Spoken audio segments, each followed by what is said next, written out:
जिस लड़की पर इतना भरोसा किया, जिससे इतना प्यार किया कि उसके लिए अपना परिवार तक छोड़ दिया, वो सिर्फ दौलत के लिए मेरे साथ थे। और जिनको मैं माँ बाप समझता रहा, वो मेरे असली माँ बाप ही नहीं थे। मैं हूँ तुम्हारे साथ आर्यन। एक सवाल है, ये सब शुरू कहाँ से हुआ? 6 महीने पहले आर्यन मल्होत्रा की जिंदगी बिल्कुल अलग थी। एक अमीर घर, एक नाम। सुबह की सुनहरी किरणें कमरे में फैल रही हैं। सुमित्रा देवी पूजा में लीन है। हे भगवान, मेरे बच्चों को खुश रखना, इस परिवार को जोड़े रखना। राजेश आते हैं। सुमित्रा, आज शर्मा परिवार से बात होगी। प्रिया अच्छी लड़की है। आर्यन मान जाएगा? मानेगा नहीं, मनाया जाएगा। वो मेरा बेटा है। जहाँ एक तरफ आर्यन के माता पिता उसका रिश्ता फिक्स करने की बात कर रहे थे, वहीं दूसरी तरफ आर्यन के मन में कुछ और ही चल रहा था। आर्यन की गाड़ी एक छोटे से फ्लैट के सामने आकर रुकती है। आर्यन फूल लेकर अंदर जाता है। Aryan uncle, Aryan uncle. मेरा चैंपियन कैसा है? तुम इतनी जल्दी ऑफिस नहीं जाना? पापा के लिए काम करता हूँ, मालिक नहीं है मेरे। नेहा मुस्कुराती है, लेकिन उस मुस्कुराहट के पीछे एक छुपा हुआ राज सांस ले रहा है। मल्होत्रा एम्पायर का वारिस, जल्दी ही सब मेरा होगा। नेहा बाहर से मासूम नजर आती है, लेकिन भीतर ही भीतर वो बेहद चालाक और हिसाबी है। आर्यन, कब बताओगे अपने परिवार को हमारे बारे में? जल्दी नेहा, बस सही वक्त का इंतजार है। नेहा की आंखों में आंसू हैं, लेकिन वे आंसू सच्चे नहीं, सिर्फ एक और चाल है। कब तक? आयुष को भी पापा चाहिए। आर्यन आयुष को देखता है और उसकी आंखों में बिना किसी स्वार्थ के सच्चा प्यार झलक उठता है। मैं हूं ना उसके लिए, हमेशा। मल्होत्रा मैंशन। कमरा शानदार सजावट से सजा हुआ है। शर्मा परिवार सलीके से बैठा है। प्रिया शांत, समझदार और आत्मविश्वास से भरी हुई नजर आती है। राजेश जी, हमें खुशी है कि आपने प्रिया को पसंद किया। प्रिया बेटी, सुना है आप साइकोलॉजिस्ट हैं। जी अंकल, मैं लोगों को समझने की कोशिश करती हूँ। सुमित्रा बेचैनी के साथ बार बार दरवाजे की तरफ नजर डालती है, जैसे किसी के आने का इंतजार हो। आर्यन अभी आता होगा। आर्यन देर से आता है। राजेश अपने गुस्से को दबाए हुए दांत भींच लेता है, लेकिन उसकी आंखों में नाराजगी साफ झलकती है। आर्यन, कहाँ थे? आर्यन नजरें चुराता है, जैसे किसी सवाल से बचना चाहता हो। बाहर काम था। प्रिया आर्यन को ऑब्जर्व करती है।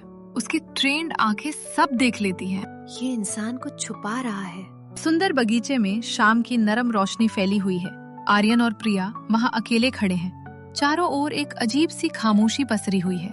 देखो प्रिया, तुम अच्छी हो, पर तुम किसी और से प्यार करते हो। आर्यन एक पल के लिए चौंक जाता है। हैरानी में उसका मुंह खुला रह जाता है। तुम्हें कैसे पता? मैं साइकोलॉजिस्ट हूँ आर्यन, तुम्हारी आंखें बोलती हैं। फिर भी तुम यहाँ बैठी हो। मैं भी इस शादी के लिए तैयार नहीं थी, पापा की जिद है। तो हम दोनों एक ही नाव में हैं। प्रिया गंभीर हो जाती है और उसकी आवाज में एक साफ चेतावनी का स्वर उतर आता है। पर एक सलाह दूं, जिससे प्यार करते हो उसके बारे में सोच लो। कभी कभी हम जो देखते हैं वो सच नहीं होता। आर्यन हल्की हंसी के साथ बोलता है। उसके अंदाज में पूरा आत्मविश्वास झलकता है। तुम नेहा को नहीं जानती। रात का सन्नाटा कमरे पर छाया हुआ है।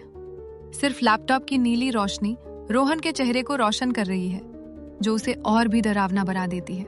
रोहन फोन पर फुसफुसाते हुए बात कर रहा है। उसकी आंखों में शैतानी चमक साफ दिखाई देती। हाँ, मुझे आर्यन भाई के बारे में सब कुछ चाहिए। कहाँ जाते हैं, किससे मिलते हैं? सर, एक औरत है, नेहा नाम है, बच्चा भी है। रोहन की आंखों में खतरनाक चमक उभर आती है और उसके होठों पर एक ठंडी मुस्कान फैल जाती है। बहुत अच्छे, अब मजा आएगा। दरवाजे पर अचानक आवाज होती है। आरती वहाँ खड़ी है और उसके चेहरे पर शक साफ झलक रहा है। रोहन, किससे बात कर रहे थे? रोहन जल्दी से फोन छुपा लेता है और चेहरे पर एक नकली मुस्कान ओढ़ लेता है। कोई नहीं, बस ऑफिस का काम। इतनी रात को ऑफिस का काम? तू जा यहाँ से, तेरा काम नहीं। आरती वहाँ से चली जाती है, लेकिन उसके चेहरे पर शक अब भी साफ झलक रहा होता है। इधर दूसरी तरफ यहाँ नेहा के घर आयुष गहरी नींद में सो रहा है। कमरे की खामोशी के बीच नेहा खिड़की के पास खड़ी फोन पर बात कर रही है। उसके चेहरे पर कोई भाव नहीं, सिर्फ एक ठंडा बेरहम सन्नाटा। विक्रम, सब प्लान के मुताबिक चल रहा है। कितना वक्त और लगेगा? मैं थक गया छुपते छुपते। जल्दी ही शादी होगी, फिर तलाक और आधी प्रॉपर्टी हमारी। और अगर उसने शादी से मना कर दिया? वो पागल है मेरे पीछे, और आयुष उसकी कमजोरी है। क्या आयुष को भी इस्तेमाल करोगी? जो करना है करूंगी, मल्होत्रा की दौलत के लिए। अगली सुबह सारा परिवार नाश्ते की टेबल पर बैठा है। तनाव का माहौल है। सुमित्रा अपने बेटे की तरफ देखते हुए प्यार और उम्मीद भरी आंखों से बोलती हैं। आर्यन बेटा, प्रिया बहुत अच्छी लड़की है। आर्यन की आंखों में थकान और परेशानी झलक रही थी। वो धीरे से जवाब देता है। माँ, मैंने कहा ना, मुझे वक्त चाहिए। राजेश गुस्से और सख्ती से बोलते हैं। मेज पर हाथ मारकर अपनी गंभीरता और दबदबा दिखाते हैं। वक्त बिजनेस में वक्त नहीं होता बेटा। रोहन मासूमियत का अभिनय करते हुए मुस्कुराता है, जैसे कि वह पूरी तरह निर्दोष और चिंता करने वाला भाई हो। भाई, कोई और तो नहीं है जिसे आप पसंद करते हैं? आर्यन का हाथ अचानक रुक जाता है, चम्मच हवा में थम जाती है और उसका चेहरा पीला पड़ जाता है। आर्यन घबराकर बोलता है। क्या मतलब? बस ऐसे ही पूछ रहा था। आरती रोहन की तरफ घूरती है। उसकी आवाज तीखी और कटु है। रोहन, तू कुछ ज्यादा ही इंटरेस्टेड लग रहा है भाई की जिंदगी में। बड़े भाई की चिंता है बस। मल्होत्रा ऑफिस। आर्यन अपने कैबिन में खिड़की के पास खड़ा है, बाहर देख रहा है। उसके चेहरे पर परेशानी साफ झलक रही है। अचानक उसका फोन बजता है। स्क्रीन पर नेहा का नाम दिखाई देता है। आर्यन फोन उठाकर थकी हुई आवाज में बोलता है। हाँ नेहा। नेहा फोन पर रोने का नाटक करती है। आर्यन, आयुष पूछ रहा था कि पापा कब आएंगे। आर्यन की आंखों में गहरा दर्द झलक रहा है। मैं आज शाम आऊंगा। आर्यन, कब तक ऐसे छुप छुप कर? मुझे भी इज्जत चाहिए। मैं आज पापा से बात करूंगा। शाम का समय मल्होत्रा मेंशन में राजेश की स्टडी बड़ी और भारी भरकम है। हर तरफ किताबों की अलमारियां। राजेश कुर्सी पर बैठे हैं और सामने आर्यन खड़ा है, हिम्मत जुटाए हुए। पापा, मुझे कुछ बात करनी है। राजेश फाइल्स देखते हुए बिना देखे। बोलो। आर्यन गहरी सांस लेकर बोलता है। मैं प्रिया से शादी नहीं कर सकता। राजेश की कलम रुक जाती है। वो धीरे से ऊपर देखते हैं। क्यों? क्योंकि मैं किसी और से प्यार करता हूँ। सन्नाटा। राजेश उठते हैं, धीरे धीरे आर्यन के पास आते हैं। कौन है वो? नेहा एक सिंगल मदर। राजेश का चेहरा लाल, हाथ कांपते हैं और वो चिल्लाकर कहते हैं। क्या? एक सिंगल मदर मल्होत्रा खानदान में? पापा, प्यार में ये सब मायने नहीं रखता। प्यार? ये प्यार नहीं, पागलपन है। समाज क्या कहेगा? मुझे समाज से ज्यादा नेहा की परवाह है। राजेश आर्यन को एक थप्पड़ मारते। सुमित्रा दरवाजे पर खड़ी हाथ मुंह पर दबाए हुए रो रही है। राजेश जी। आर्यन अपने कमरे में उदास बैठा है। सुमित्रा देवी उसके पास बैठी हैं। उनकी आंखों में आंसू हैं। मेरे बच्चे। माँ, मैंने कुछ गलत नहीं किया। प्यार गलत कैसे हो सकता है? बेटा, मैं समझती हूँ, पर तुम्हारे पापा को मेरी खुशी से ज्यादा समाज की चिंता है। सुमित्रा हिचकिचाते हुए कुछ कहना चाहती हैं। बेटा, एक बात है जो। क्या माँ? कुछ नहीं, सो जाओ। अगले दिन लिविंग रूम में रोहन आता है और झिझकते हुए राजेश से कहता है। पापा, मुझे कुछ बताना है। बोलो।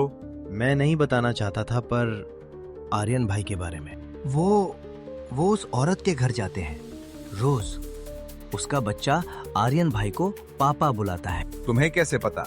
पापा, मैंने देखा, गलती से। मैं बताना नहीं चाहता था, पर आर्यन को बुलाओ। आर्यन आता है। तो तुम रोज उसके घर जाते हो? उसका बच्चा तुम्हें पापा बुलाता है?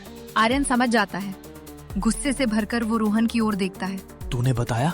भाई, मैंने परिवार के भले के लिए बताया। रोहन, तूने जानबूझकर किया। सुमित्रा रोते हुए कहती है। बस करो सब। आर्यन, आज से तुम्हारा उस औरत से कोई संबंध नहीं। नहीं तो क्या पापा? नहीं तो इस घर में तुम्हारी कोई जगह नहीं। राजेश जी। ठीक है पापा, अगर प्यार की कीमत ये है तो मैं देने को तैयार हूँ। रोहन घर छोड़कर नेहा के घर चला आता है। नेहा फिक्र करने का नाटक करती है। आर्यन, क्या हुआ? तुम ठीक हो? नेहा, पापा ने मुझे घर से निकाल दिया। ओ आर्यन, मेरी वजह से? तुम्हारी और आयुष की वजह से मैंने ये फैसला लिया और मुझे कोई पछतावा नहीं। तभी आयुष वहाँ आता है। आर्यन अंकल। अब अंकल नहीं, पापा बुलाओ। अगले दिन प्रिया के क्लिनिक में सुमित्रा आंटी आती है। Hello aunty. बेटा प्रिया, एक बार आर्यन से मिलो, वो गलत रास्ते पर है। क्या हुआ आंटी? उसने घर छोड़ दिया एक औरत के लिए। मुझे डर है कि। आंटी, मैं देखती हूँ। प्रिया ने नेहा के पीछे एक जासूस लगा दिया है, जो उसे मेहा के बारे में सारी जानकारी देता रहता है। कुछ तो गड़बड़ है। ये औरत जितनी दिखती है उतनी सीधी नहीं। ये तो पति के साथ है। अभी भी मल्होत्रा मेंशन में रात के समय रोहन किसी से फोन पर बात कर रहा है। हाँ, प्लान काम कर रहा है। आर्यन भाई बाहर हो गए, अब कंपनी मेरी। रोहन, तू इतना गिर गया? मल्होत्रा मेंशन में राजेश और सुमित्रा आपस में बातें कर रहे हैं। राजेश जी, कब तक ऐसे? सुमित्रा, मुझसे गलती हो गई। मुझे पता है, पर आर्यन को बुलाओ वापस। कैसे बुलाऊं? मैंने हाथ उठाया उस पर, जिस बच्चे को। राजेश जी, वो बात। 28 साल से जो राज छुपाया है, कब तक? तभी अचानक आरती वहाँ अंदर आ जाती है। कौन सा राज पापा? बताओ, कौन सा राज? सुमित्रा रोते हुए बोली। बेटा, तू समझ नहीं पाएगी। कोशिश तो करो। आर्यन हमारा खून नहीं है। क्या? 28 साल पहले एक औरत ने अपना बच्चा हमें दिया। वो बहुत अमीर थी, पर शादी नहीं हुई थी। समाज के डर से उसने अपना बच्चा हमें दे दिया। हमने उसे अपना बेटा बनाया, उसे कभी सच नहीं बताया। आरती की आंखों में आंसू आ जाते हैं। और भाई, उन्हें नहीं पता? नहीं। तो रोहन को पता है? राजेश चुप हो जाते हैं और आरती समझ जाती है कि रोहन को सब कुछ पता है। इसीलिए वो भाई को बाहर करना चाहता था। उसे पता है। इधर नेहा के घर पर। नेहा, मैंने अपनी सेविंग से एक छोटा सा बिजनेस शुरू करने का सोचा है। मल्होत्रा की जरूरत नहीं। नेहा मन ही मन कहती है। छोटा बिजनेस? मुझे तो एम्पायर चाहिए। फिर वो मासूम सा चेहरा बनाकर कहती है। अच्छा है आर्यन, पर पैसे? कुछ है मेरे पास, शुरुआत करने के लिए काफी है। और अगर तुम्हारे पापा प्रॉपर्टीज से बेदखल कर दें? नेहा, तुम्हें प्रॉपर्टीज की चिंता क्यों है? चिंता नहीं, बस आयुष के फ्यूचर की सोच रही थी। नेहा के बारे में पता लगाने के बाद प्रिया आर्यन को मिलने के लिए एक रेस्टोरेंट में बुलाती है। तुमने मुझे यहाँ क्यों बुलाया? आर्यन, मैं तुम्हारी दुश्मन नहीं हूँ। फिर? मुझे नेहा के बारे में कुछ पता चला है। क्या मतलब? उसका पति विक्रम, वो अभी भी साथ हैं। बकवास। नेहा ने मुझे बताया कि वो अलग हो गए। ये देखो, पिछले महीने की तस्वीर। आर्यन फोटो देखता है। ये पुरानी हो। डेट देखो। मैं जानती हूँ ये सुनना मुश्किल है, पर सोचो, क्या सच में वो तुमसे प्यार करती है या किसी और चीज से? आर्यन घर वापस आ जाता है। आ गए, खाना लगभग तैयार है। विक्रम कहाँ है? विक्रम, वो तो। झूठ मत बोलो। आर्यन नेहा को वही फोटो दिखाता है। ये क्या है? तो पता चल गया? नेहा? आर्यन, तुम सच में सोचते थे कि मैं तुमसे प्यार करती हूँ? तभी विक्रम बाहर आता है। अरे ये तो जल्दी पकड़ा गया। विक्रम को वहाँ देखकर आर्यन को धक्का लगता है।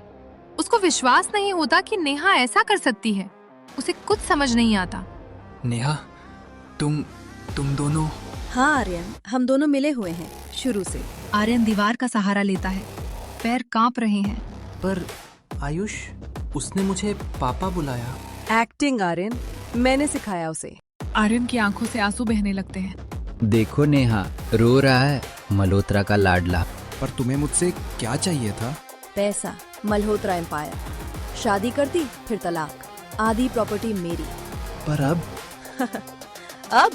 अब तो तुम खुद बेकार हो गए। सुना है पापा ने घर से निकाल दिया, तो अब तुम किस काम के? चल नेहा, वक्त खराब मत कर इस पर। आर्यन चुपचाप खड़ा है, सामने घूर रहा है। सब कुछ बिखरा हुआ सा लग रहा है। आर्यन अभी भी वहीं खड़ा है, सदमे से जम गया है। मैंने सब कुछ छोड़ दिया तुम्हारे लिए। तुमने कुछ नहीं छोड़ा। तुम्हारे पास था ही क्या? एक पापा की नौकरी। मैं तुमसे बहुत प्यार करता था, बहुत रेस्पेक्ट देता था तुम्हें। तुम्हारे बेटे को अपना नाम देना चाहता था। प्यार से पेट नहीं भरता आर्यन। तभी विक्रम आर्यन से कहता है। अब जाओ यहाँ से, और हाँ, पुलिस में मत जाना, कोई सबूत नहीं है। आर्यन धीरे से मुड़ता है और दरवाजे की ओर चल पड़ता है। तभी नेहा कहती है। और हाँ आर्यन, अगली बार किसी पर भरोसा करने से पहले सोच लेना। हर कोई उतना सीधा नहीं होता जितना तुम। आर्यन सड़क पर चल रहा है। बारिश होने लगती है। वो रुकता नहीं, वो एक बेंच पर गिर जाता है, सिर पकड़कर रोता है। पापा, माँ, नेहा, सब ने धोखा दिया। मैं किसी का नहीं, कोई मेरा नहीं। उसका फोन बजता है, प्रिया का नाम। वो इग्नोर करता है, फिर बजता है, फिर आखिर में वो उठाता है। आर्यन, तुम कहाँ हो? सब ठीक है? मुझे अकेला छोड़ दो। मैं नहीं छोड़ूंगी, लोकेशन भेजो। प्रिया, तुम सही थी। क्या हुआ बताओ, कहाँ हो? मुझे अकेला छोड़ दो। मैं नहीं छोड़ूंगी, लोकेशन भेजो। प्रिया छाता लेकर आती है। वो आर्यन को पूरी तरह भीगा हुआ देखती है। आर्यन, तुम यहाँ क्यों आई? क्योंकि कोई तो है जिसे तुम्हारी परवाह है। तुम्हें मुझसे क्या मिलेगा? मेरे पास कुछ नहीं, न घर, न पैसा, न परिवार। तुम हो, बस तुम काफी हो। आर्यन उसे देखता है। पहली बार किसी की आंखों में सच दिखता है। प्रिया आर्यन को अपने घर ले आती है। आर्यन और प्रिया शाम के समय छत पर खड़े हुए हैं। मुझे माफ कर दो, मैंने तुम्हें बहुत परेशान किया। दोस्त होते ही परेशान करने के लिए हैं। दोस्त? हाँ, अभी के लिए दोस्त। दोनों हंसते हैं। पहली बार आर्यन सच में हंसता है। आर्यन का फोन बजता है। आरती। भाई मुझे माफ करो। क्या हुआ? मुझे एक बात पता चली है, पापा और माँ के बारे में। क्या बात? भाई तुम अडॉप्टेड हो। क्या? मैंने खुद सुना पापा और माँ को। 28 साल पहले किसी औरत ने तुम्हें। आर्यन का फोन हाथ से गिर जाता है। आर्यन जमीन पर बैठ जाता है। प्रिया दौड़ कर आती है। आर्यन, क्या हुआ? प्रिया, अभी थोड़ी देर पहले आरती की कॉल आई थी। उसने मुझे बताया कि मैं एडॉप्टेड हुए। प्रिया हैरान हो जाती है। आर्यन इस सदमे से पागल सा हो जाता है और प्रिया से कहता है, देखो प्रिया, पहले नेहा ने धोखा दिया, फिर पता चला 28 साल से माँ पापा भी झूठ बोल रहे थे। मैं कौन हूँ प्रिया? मेरी असली माँ कौन है? क्यों छोड़ा उसने मुझे? मल्होत्रा मेंशन में। राजेश जी, कुछ खा लो। सुमित्रा, मैंने बहुत बड़ी गलती कर दी। आर्यन वापस आ जाएगा। वो लौटेगा नहीं, और अब आरती को भी पता चल गया। कुछ जख्म भरते नहीं और आर्यन की जिंदगी एक बार फिर नए इम्तिहान की चौखट पर खड़ी थी। कभी कभी इंसान अपनी जिंदगी को इतनी ऊंचाई पर खड़ा कर लेता है कि फिर नीचे झांकना भी उसे डराने लगता है, क्योंकि नीचे वही पुराना सच पड़ा होता है जिससे भागते भागते उसने ये ऊंचाई खरीदी थी। मैडम, आपने जो जानकारी मांगी थी, आर्यन मल्होत्रा, उसने घर छोड़ दिया है। कमला देवी धीरे से मुड़ती हैं। उनकी आंखों में पुराना दर्द। मेरा बेटा। मैडम, क्या अब समय आ गया है? हाँ, 28 साल बाद मैं अपने बेटे से मिलूंगी। आर्यन एक छोटा बिजनेस शुरू करता है। प्रिया उसका पूरा साथ देती है। दोनों बिजनेस को आगे बढ़ाने में लग जाते हैं। एक दिन आर्यन प्रिया से कहता है, प्रिया, मैं तुम्हें कुछ बताना चाहता हूँ। बोलो। मैं तुम्हें पसंद करने लगा हूँ। मैं भी। इस पेंट हाउस की दीवारें जितनी महंगी थीं, उतनी ही भारी थी यहाँ की खामोशियां। कमला देवी के सामने आज कानून बैठा था, लेकिन असल में उसके सामने उसका अपना अतीत बैठा था। मैडम, लीगली आप आर्यन को अपना बेटा साबित कर सकती हैं। पर मैं लीगली नहीं, दिल से उसे वापस चाहती हूँ। तो पहले मिलिए उससे। हाँ, पर क्या वो मुझे माफ करेगा? इधर आरती फैसला कर लेती है कि वो रोहन का सच माँ पापा को बता देगी। सभी हॉल में बैठे हुए हैं। तभी आरती वहाँ आती है और कहती है, पापा, माँ, मुझे कुछ बताना है। बोलो बेटा। रोहन ने जानबूझकर भाई को फंसाया। वो शुरू से प्लान कर रहा था। झूठ, ये झूठ बोल रही है। मैंने रिकॉर्डिंग की है। वो फोन प्ले करती है। रोहन की आवाज। आर्यन भाई बाहर हो गए, अब कंपनी मेरी। राजेश का चेहरा लाल हो जाता है। रोहन, तूने अपने भाई के साथ ये किया? पापा, माफ कर दो। जब मुझे पता चला कि आर्यन भाई इस घर के वारिस नहीं हैं, अपने उन्हें अडॉप्ट किया है, तो मुझे लालच में आ गया था। मुझसे बहुत बड़ी गलती हो गई पापा। राजेश गुस्से में रोहन से कहते हैं, निकल जाओ यहाँ से, मुझे तुम्हारी शक्ल भी नहीं देखनी। राजेश आर्यन को बार बार कॉल करता है, पर आर्यन नहीं उठता। फिर उसे राजेश का मैसेज आता है, बेटा एक बार मिलो, बस एक बार, मुझे माफी मांगनी है। आर्यन स्क्रीन देखता है, आंखों में दर्द। प्रिया पीछे से आकर उसका कंधा छूती है। आर्यन, क्या हुआ? तुम्हारा चेहरा क्यों उतर गया? प्रिया, अभी पापा का मैसेज आया था। वो मुझे घर आने के लिए कह रहे हैं, मुझसे माफी मांगना चाहते हैं। तो क्या तुम वापस जाओगे? मुझे नहीं पता प्रिया, मुझे समझ नहीं आ रहा कि मुझे क्या करना चाहिए, जाना चाहिए या नहीं। जबकि अब मुझे पता है कि मैं उस परिवार का बेटा नहीं हूँ। उन्होंने मुझे गोद लिया है। अब मुझे समझ आ रहा है कि पापा मेरे साथ इतने कठोर क्यों थे। मुझे लगता है कि तुम्हें जाना चाहिए। बाकी तुम जैसा चाहो। कभी कभी माफ करना दूसरों के लिए नहीं, खुद के लिए होता है। आर्यन और प्रिया रात के खाने के लिए एक रेस्तरां में जाते हैं। प्रिया, मैं तुमसे कुछ पूछना चाहता हूँ। बोलो। तुम क्या कहना चाहते हो? क्या तुम मुझसे? तभी एक एलिगेंट औरत उनकी टेबल पर आती है। कमला देवी। कमला देवी की आंखों में आंसू हैं। आंसू भरी आंखों से वो कहती है, आर्यन, आप कौन हैं? मैं तुम्हारी माँ हूँ, असली माँ। और यहीं से शुरू होती है असली कहानी।